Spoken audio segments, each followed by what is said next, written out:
Disfrutemos la palabra.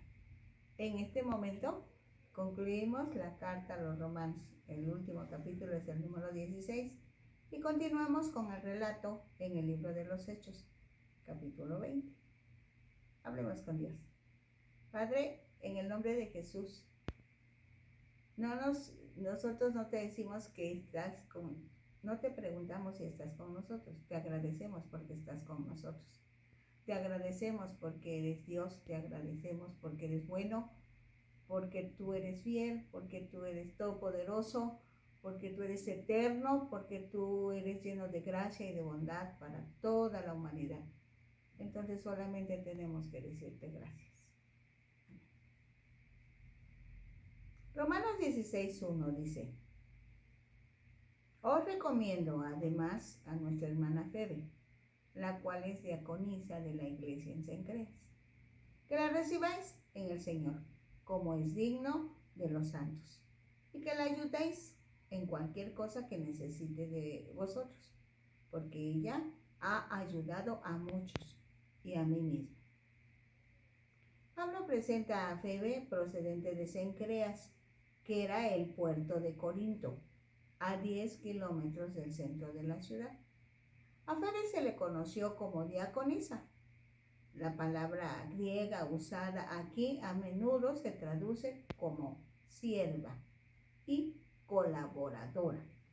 Al parecer era rica y ayudaba en el sostenimiento del ministerio de Pablo. Era muy respetada en la iglesia y quizá llevó esta carta desde Corinto a Roma. Febe nos muestra que las mujeres jugaban papeles importantes en la iglesia primitiva. Pablo encarga que se le dé la bienvenida a Febe. Pide a los cristianos de Roma que la reciban, pues todos los hijos de Dios entre nosotros somos hermanos y hermanas. No obstante, la iglesia no es siempre la institución dispuesta a dar la bienvenida que debería ser. Es posible que las iglesias se conviertan en grupitos que realmente no tienen interés en recibir a los hermanos que llegan a visitarnos. Cuando venga uno a la iglesia donde nosotros nos congregamos, el consejo de Pablo sigue siendo que debemos hacer que se sientan bienvenidos, como debe suceder entre los que son de Cristo. Ahora de los versículos 3 a 16 tenemos que Pablo tiene saludos personales que fueron dirigidos a diferentes personas con nacionalidades diferentes como romanos, griegos, judíos y gentiles. Les saludaba a hombres y a mujeres, a prisioneros y a ciudadanos importantes, según la clasificación de la sociedad de ese tiempo. Por ejemplo, Epeneto, que fue el primer convertido en Asia, estamos hablando de Acaya, y algunos otros más. Leamos los versículos 3 en adelante. Saludad a Priscila y Aquila, mis colaboradores en Cristo Jesús, que expusieron su vida por mí, a los cuales no solo yo doy gracias, sino también todas las iglesias de los gentiles. Un matrimonio muy amigo de Pablo. Ellos, junto a los demás judíos, salieron de Roma expulsados por el emperador y se mudaron a Corinto. Allí se reunieron con Pablo y lo invitaron a vivir con ellos. Antes de conocer a Pablo ya eran cristianos y tal vez le pusieron al tanto de lo que sucedía en la iglesia de Roma. Dice el versículo 5: saludad también a la iglesia de su casa. Saludad a Epeneto, amado mío, que es el primer fruto de Acaya para Cristo. Saludad a María, la cual ha trabajado mucho entre vosotros. Pablo no había viajado a Roma, pero durante sus viajes, antes de que naciera la iglesia, antes de que Pablo se convirtiera al cristianismo, había conocido a diferentes personas y personajes. Para ese momento la iglesia había crecido demasiado, había llegado más allá de las líneas culturales, sociales y económicas. Dice el versículo 7: saludad a Andrónico y a Junias, mis parientes y mis compañeros de prisiones, los cuales son muy estimados entre los apóstoles y que también fueron antes de mí en Cristo. Cuando Pablo dice que son sus parientes, puede ser que se refiera a que los tres eran de la tribu de Benjamín. Junias no se sabe si es nombre femenino o no. Y Andrónico, convertidos al Evangelio antes que Pablo. Son cristianos de Roma. Dice el versículo 8, saludad Antipas, amado mío en el Señor. Amplias es un nombre en latín que se usaba para esclavos. Parece que ayudó mucho a Pablo en su trabajo evangelístico. Dice el versículo 9, saludad a Urbano, nuestro colaborador en Cristo, y a Estaquis, amado mío. Urbano también es un nombre en latín y se usaba para los sirvientes. Aparece varias veces en inscripciones de la casa imperial. Probablemente este Urbano pertenecía a la servidumbre de la casa de César, del emperador. Pablo llamaba colaboradores a sus compañeros en el grupo evangelístico. Estaquis era un nombre griego poco común. Parece que este Estaquis era un médico al servicio de la casa imperial, pues en los registros históricos de este tiempo aparece un médico con ese nombre. No aseguramos que lo sea. Dice el versículo 10, saludad a Apeles, aprobado en Cristo. Saludad a los de la casa de Aristóbulo. Apeles era un nombre adoptado por los judíos en círculos familiares imperiales. Algunos manuscritos tienen Apeles en lugar de Apolos. Aristóbulo era un residente de Roma. Algunos piensan que fue parte de los 70 y que predicó en Gran Bretaña. Dice el versículo 11, saludad a Herodión, mi pariente, saludad a los de la casa de Narciso, los cuales están en el Señor. Cristiano de Roma. Puede ser un liberto perteneciente a la familia de Herodes, quizá a la casa de Aristóbulo. Pablo lo llama mi pariente. Narciso es nombre latino, de origen griego. Dice el versículo 12, saludad a Trifena y a Trifosa, las cuales trabajaban en el Señor, o trabajaron en el Señor. Saludad a la amada Pérsida, la cual ha trabajado mucho en el Señor. Trifena y Trifosa pudieron haber sido parientes, compañeras diaconisas, ciudadanas de Roma, junto con Pérsida, mujeres que habían trabajado celosamente para el Señor. Con esto Pablo rompe el esquema de la sociedad de su tiempo, pues desde que recomienda a Febe y envía saludo a estas mujeres, está reconociendo la participación de las mujeres en la expansión del reino. Dice el versículo 13, saludad a Rufo, escogido en el Señor, y a su madre y mía. Rufo probablemente es el hijo de Simón, el cireneo que fue obligado a llevar la cruz de Cristo, según Marcos 15, 21.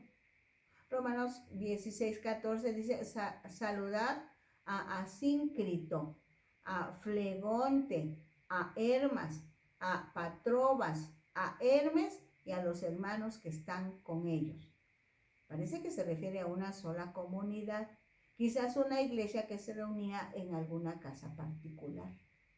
Dice el versículo 15, saludad a Filólogo, a Julia y a Nereo, y a su hermana, a Olimpas y a todos los santos que están con ellos. Probablemente se trate de un pequeño grupo de cristianos que se reúnen también en una casa. Dice el versículo 16, saludaos los unos a los otros con ósculo santo. Os saludan todas las iglesias de Cristo. Desde el siglo I en Oriente, el saludo consiste en darse un beso en la mejilla o en la frente, el equivalente a estrechar la mano o el abrazo en Occidente. Dicen los versículos 17 al 20. Mas os ruego, hermanos, que os fijéis en los que causan divisiones y tropiezos en contra de la doctrina que vosotros habéis aprendido y que os apartéis de ellos. Porque tales personas no sirven a nuestro Señor Jesucristo, sino a sus propios vientres, y con suaves palabras y lisonjas engañan los corazones de los ingenuos. Porque vuestra obediencia ha venido a ser notoria a todos. Así que me gozo de vosotros, pero quiero que seáis sabios para el bien e ingenuos para el mal. Los cristianos no deben tratar de convertirse en expertos en las cuestiones del mal. Es lo que quiere decir Pablo.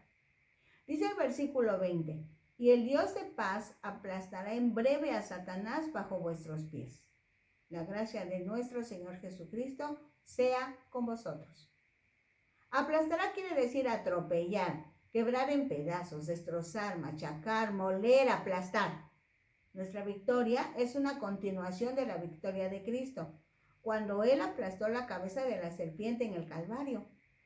Se refiere a victorias presentes sobre los poderes de las tinieblas, como también a la destrucción final del reino de Satanás. Dice el versículo 21. Os saludan Timoteo, mi colaborador, y Lucio, Jasón y Sosípater, mis parientes. Yo, Tercio, que escribí la epístola, os saludo en el nombre del Señor. Os saluda Gayo, hospedador mío y de toda la iglesia. Os saluda Erasto, tesorero de la ciudad, y el hermano Cuarto. La gracia de nuestro Señor Jesucristo sea con todos vosotros. Amén. Dice el versículo 25.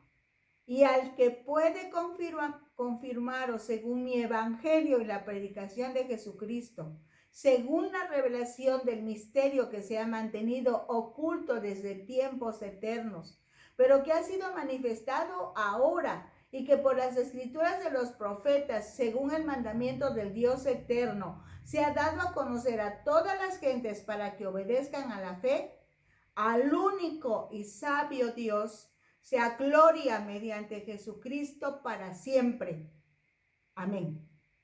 Pablo exclama que le era maravilloso saber que el secreto de Dios, su forma de salvar a los gentiles, se da a conocer en todo el mundo. Todas las profecías del Antiguo Testamento se hicieron realidad y Dios usaba a Pablo como su instrumento para predicar estas buenas nuevas.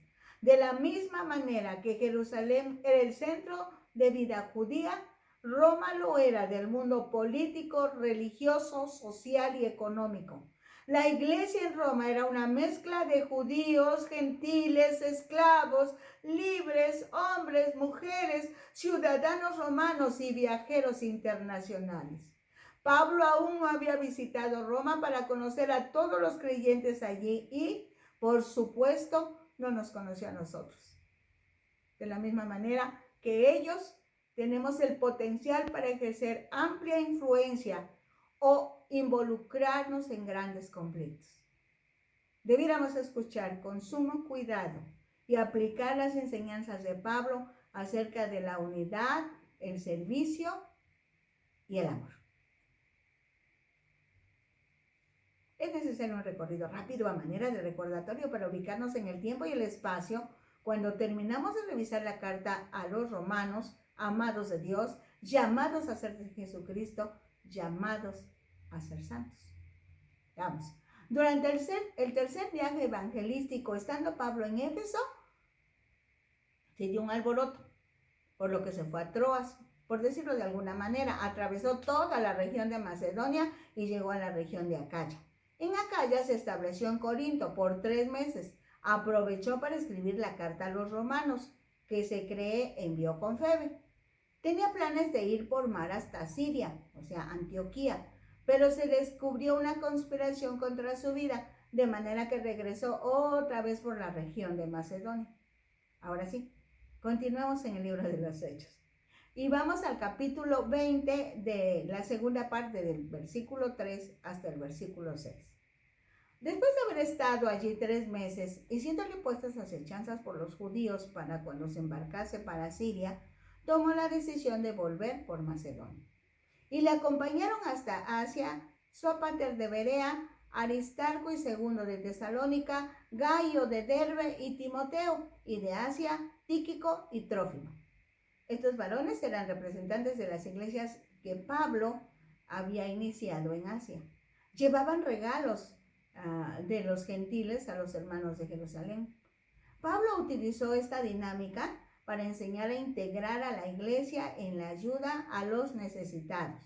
Dice el versículo 5, estos, Habiéndose adelantado, nos esperaron en Troas.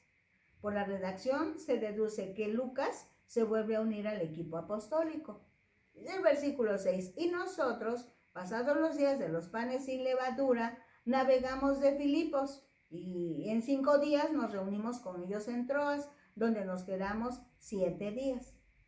A los judíos que creyeron en Jesucristo como su Señor y Salvador, se les conoce como cristianos judíos, porque recibieron el señorío de Cristo para sus vidas, pero no dejaron de celebrar las fiestas de los judíos. Entre ellas estaba la fiesta de la Pascua, que según Éxodo 12:3, en donde dice que desde el día 10 se debe escoger el cordero y apartarlo, para que el día 14 lo mataran en la tarde, al final del día 14 y principios del día 15, porque para los judíos el día termina a las 6 de la tarde, de inmediato empieza el siguiente día. Este día se celebra la fiesta solemne cada año por vuestras generaciones, decía en el libro del Éxodo. 7 días comeréis panes sin levadura, según Éxodo 12, 14 y 15. O sea, se celebra la Pascua, la muerte del Cordero, y a partir de ese momento se cuentan 7 días durante los cuales comen panes sin levadura. En la redacción dice que aunque no estuvieran en Jerusalén, ellos celebraban la Pascua y guardaban los 7 días de panes sin levadura. Pablo con Lucas y probablemente alguien más estuvieron en Filipos, que está en la región de Macedonia, y ahí pasaron la fiesta de la Pascua y luego navegaron a Troas, que ya es parte de Asia. Ahí se reunieron todos los que formaban este equipo apostólico. ¿Quiénes eran? Pablo, Silas, Timoteo, Lucas, Sópater de Berea, Aristarco y Segundo de Tesalónica, Gayo de Derbe, Tíquico y Trófimo de Asia. Eran 10 en total. Dice en los versículos 7 al 12 del capítulo 20. En este pensamiento completo encontramos la historia real de cómo se celebraban los cultos a Dios entre los cristianos. En la primera parte de la reunión, que se llamaba la fiesta del amor, en la que todos participaban y que era una comida congregacional, probablemente la única comida decente que muchos pobres y esclavos harían en toda la semana. En esa reunión los hermanos comían juntos en amor y armonía. No importaban ahí las clases sociales, los estados civiles, los lugares de origen, los ministerios que desempeñaran. Ahí se disfrutaba del ambiente familiar de la iglesia, porque ahí todos se veían como una gran familia. La segunda parte de la reunión se ocupaba para celebrar la cena del Señor, después de la fiesta de amor. Dice Romanos 27. El primer día de la semana, reunidos los discípulos para partir el pan, Pablo les enseñaba, habiendo de salir al día siguiente, y alargó el discurso hasta la medianoche. Y había muchas lámparas en el aposento alto donde estaban reunidos. Y un joven llamado Eutico, que estaba sentado en la ventana, rendido de un sueño profundo, por cuanto Pablo disertaba largamente, vencido del sueño, cayó del 3er piso abajo y fue levantado muerto. Es ilustrativo aclarar que la edad de un joven en ese preciso momento estaba entre 8 y 14 años. Es el versículo 20. Entonces descendió Pablo y se echó sobre él y abrazándole dijo: no os alarméis, pues está vivo. Después de haber subido y partido el pan y comido, habló largamente hasta el alba y así salió. Y llevaron al joven vivo y fueron grandemente consolados.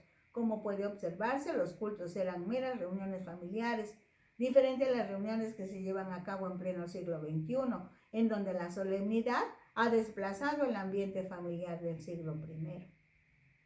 Veamos de los versículos 13 al 16.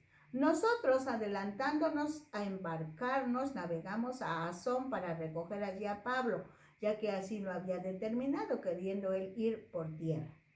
De Troas a Asón había 35 kilómetros por tierra y 50 kilómetros por mar. Dice el versículo 14, cuando se reunió con nosotros en Asón, tomándole a bordo, vinimos a Mitilene. Navegando de allí, al día siguiente llegamos delante de Quío y al otro día tomamos puerto en Samos y habiendo hecho escala en Trogilio, al día siguiente llegamos a Milet. Mitilene estaba en la isla de Lesbos, Quío en Samos y Mileto a 40 kilómetros al sur de Éfeso. Dice el versículo 16, porque Pablo se había propuesto pasar de largo Éfeso para no detenerse en Asia, pues se apresuraba por estar el día de Pentecostés, si le fuese posible, en Jerusalén. De la fiesta de la Pascua seguía la fiesta de las cosechas o Pentecostés, y aunque Pablo ya no estaba sujeto a la ley de Moisés, amaba estas costumbres y las observaba, sobre todo porque Dios en su sabiduría hizo coincidir la fiesta de la Pascua con el sacrificio de Jesucristo, pues realmente Jesucristo fue sacrificado como el Cordero de Dios que quita el pecado del mundo, un día de la fiesta de la Pascua. Y por otro lado, la manifestación del Espíritu Santo que dio lugar al nacimiento de la iglesia se llevó a cabo el día de la fiesta de Pentecostés, 50 días después de la fiesta de la Pascua. Entonces, Pablo seguramente celebraba esas fiestas con pleno conocimiento y relacionándolas con el nuevo mover de Dios entre la humanidad. En esa oportunidad también llevaba las ofrendas a Jerusalén, que de alguna manera simbolizaban la cosecha de la siembra del evangelio entre los gentiles. Qué interesante mover. Dicen los versículos 17 al 35. Enviando pues desde Mileto a Éfeso, hizo llamar a los ancianos de la iglesia. Cuando vinieron a él les dijo: vosotros sabéis cómo me he comportado entre vosotros todo el tiempo desde el primer día que entré en Asia, sirviendo al Señor con toda humildad y con muchas lágrimas y pruebas que me han venido por las acechanzas de los judíos.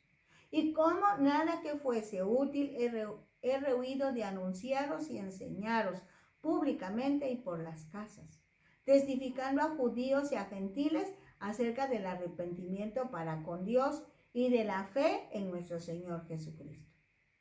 Cuando inicia el discurso, se refiere a la humildad, que quiere decir sencillez, interés por el bienestar de otros. Y con eso quiere decir que todos los cristianos practiquemos también esa forma de ser para mantener la unidad y la armonía en la iglesia. Dice el versículo 22, ahora he aquí, ligado yo en espíritu, voy a Jerusalén sin saber lo que allá me ha de acontecer. Ligado yo en espíritu. También se puede expresar, no puedo evitar que el Espíritu Santo me lleve a Jerusalén, aunque no sepa qué me sucede ahí. Dice el versículo 23, salvo que el Espíritu Santo por todas las ciudades me da testimonio diciendo que me esperan prisiones y tribulaciones.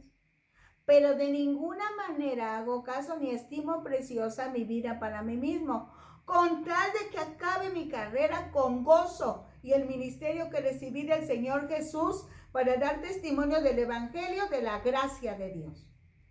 La lección que Pablo nos muestra es que según nuestras prioridades es que vamos a esforzarnos por una u otra razón. Para el apóstol lo primero era que todo lo que tenía y creía hacer lo usaría para la obra de Dios, pues lo que invirtió en la vida era más importante que lo que pudiera conseguir de ella.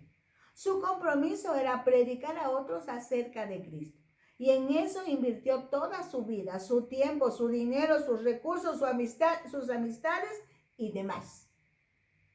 Lección tremenda para nosotros.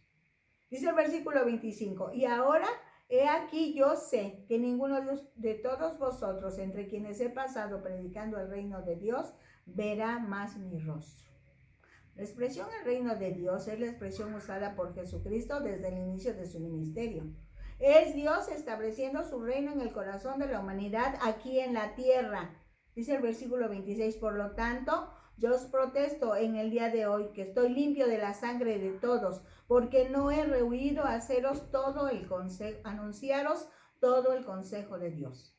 Todo el consejo de Dios se refiere a una visión completa del plan de Dios.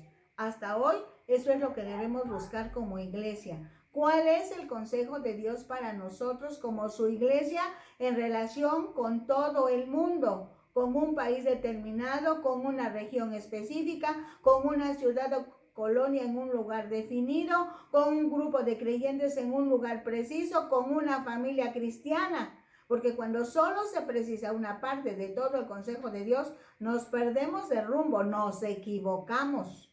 Dice el versículo 28, por tanto, Mirad por vosotros y por todo el rebaño en que el Espíritu Santo os ha puesto por obispos, para apacentar la iglesia del Señor, la cual él ganó por su propia sangre. Esta es una tremenda revelación. En primer lugar, tengan cuidado de ustedes mismos. Cada uno cuide su relación con Dios para que estén sanos, fortalecidos, sean sabios, íntegros, fieles, responsables. Y una vez que hayan madurado en su nueva vida en Cristo, tendrán la autoridad, la fortaleza, la sabiduría, la confianza de cuidar a sus hermanos, de protegerlos. Es el Espíritu Santo el que los ha colocado en cada lugar para que estén pendientes de los más pequeños en la fe. Algo que nunca se nos debe olvidar es que si bien estamos protegiendo, cuidando, haciendo crecer a nuestros hermanos, la iglesia es de Jesucristo, pues Jesucristo fue el que la compró a precio de su propia sangre. Dice en el versículo 29, porque yo sé que después de mi partida entrarán en medio de vosotros lobos rapaces que no perdonarán al rebaño. Y de vosotros mismos se levantarán hombres que hablen cosas perversas para arrastrar tras sí a los discípulos. Por tanto, velad, acordándoos que por 3 años, de noche y de día, no he cesado de amonestar con lágrimas a cada uno. Entre los animales, los lobos solo destruyen a las ovejas, las engañan y las matan. Pablo hace una analogía entre las características de los lobos con los hombres perversos que tratan de engañar a los verdaderos discípulos, pervirtiendo las verdades del Evangelio. En Éfeso, Pablo estuvo 3 años enseñando la palabra de día y de noche. Es la ciudad en donde más tiempo estuvo el apóstol. Dice el versículo 32, y ahora, hermanos, os encomiendo a Dios y a la palabra de su gracia, que tiene poder para sobreedificaros y daros herencia con todos los santificados. La palabra de su gracia. La gracia es regalo. Dios nos regala su palabra que es viva, produce vida, es eficaz, es útil porque enseña, redarguye, corrige, hace de cada uno de nosotros una institución. Santificados. Desde el punto de vista del Nuevo Testamento, la santificación es el proceso mediante el cual cada cristiano va perfeccionando su relación y vida de Dios en él, de tal manera que la gloria de Dios se manifiesta y por ello muchos son bendecidos. Pero sobre todo el nombre de Dios es glorificado y el proceso de santificación que dura toda nuestra vida no se ha detenido ni se detendrá hasta que Cristo venga por cada uno de nosotros mediante la muerte física o por nosotros todos cuando Cristo venga por su iglesia amada. Dice el versículo 33, ni plata, ni oro, ni vestido de nadie he codiciado. Antes vosotros sabéis que para lo que me ha sido necesario a mí y a los que están conmigo, estas manos me han servido. De hecho, tenía todo el derecho de solicitar a las iglesias que había fundado que le apoyaran económicamente para cubrir todos los pagos que tenía que hacer. No solo para él, sino para todo el equipo evangelístico. Pero guiado por el Espíritu Santo, les enseñó a ser humildes y recibir las ofrendas que muchas veces recibió, sobre todo de Macedonia, específicamente Filipos. Y también a trabajar para suplir otras necesidades personales. Así que cada uno de nosotros debemos hacer lo mismo, depender del Espíritu Santo para saber qué hacer en cada caso. Dice el versículo 35, en todo os he enseñado que, trabajando así, se debe ayudar a los necesitados y recordar las palabras del Señor Jesús que dijo, más bienaventurado es dar que recibir. Algo que Pablo quiso enseñar cuando trabajaba es que entre los hermanos y entre los no cristianos es conveniente y muchas veces necesario ayudar a los necesitados, porque siempre habrá necesitados entre la sociedad cristiana y no cristiana. Y siempre debemos tener nuestra mano dispuesta a compartir. Esto trae una bendición enorme, un sentido de satisfacción, un sentimiento de interdependencia, armonía entre los seres humanos. Déjate guiar por el Espíritu Santo y bendice también con bienes a los necesitados que Dios quiera que bendigas. Esa es la clave. Dicen los versículos 36 al 38. Cuando hubo dicho estas cosas, se puso de rodillas y oró con ellos. Entonces hubo un gran llanto de todos, y echándose al cuello de Pablo, le besaban, doliéndose en gran manera por la palabra que dijo de que no verían más su rostro, y le acompañaron al barco. Preciosa y conmovedora escena, ejemplo del compañerismo cristiano. Los cuidó y amó e incluso lloró por sus necesidades. La respuesta de los hermanos fue igualmente amor, cuidado, tristeza ciertamente por su partida, pero compartieron la esperanza del cristiano, pues juntos oraron, se consolaron unos a otros. Como Pablo, cada uno de nosotros puede edificar un compañerismo firme con otros cristianos, compartiendo, cuidando, entristeciéndose, regocijándose y orando con nuestros hermanos. Con la ayuda de Dios, el próximo miércoles estaremos viajando con Pablo de regreso a Jerusalén. ¿Qué les parece? Ustedes con Dios hablen, hagan planes y no solo disfruten la palabra, también obedezcanla. Estamos en YouTube, a nombre de Rosadel Hernández Ojeda, en Facebook, con el nombre Disfruta la Palabra, y en Ventana Virtual Cristiana Radio, la señal que edifica. Desde Mérida, Yucatán, están emitiendo los hermanos, los miércoles a las 18 horas. Recuerden, el amor se demuestra.